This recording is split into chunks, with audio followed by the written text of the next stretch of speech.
Pozrel som sa do zrkadla a videl tam človeka, čo nespoznávam. Siluetu dverí, ktoré dávno neotvára. Oči omámené chlastom, ktorý nepomáha.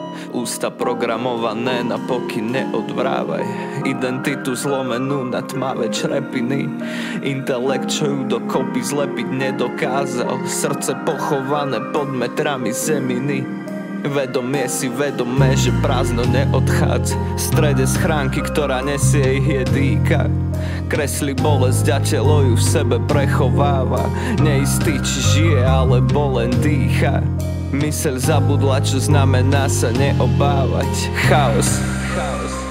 Všetky hodnoty, spomienky, vízie sa lejú do seba. Strach. Duša, ktorá sa pre ľudí zapálila, až napokon zhorela. Čo to znamená? Zory na stenách sú preč. Kde význam, ktorého možná?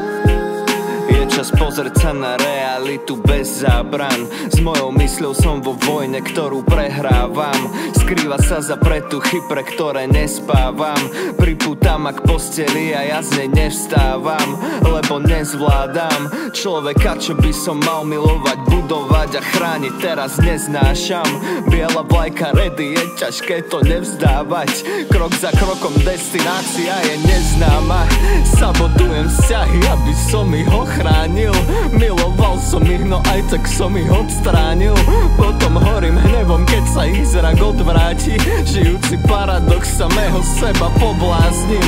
Sladký je dni, čo ty mi žili otrávil. Bola privetivá, keď som sa s ňou zoznámil. Povedala mi, že Maťo,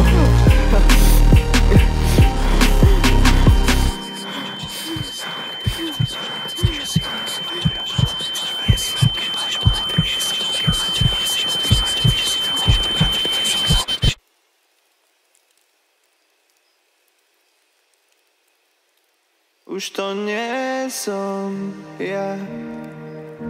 Už nie som ja. Už nie som.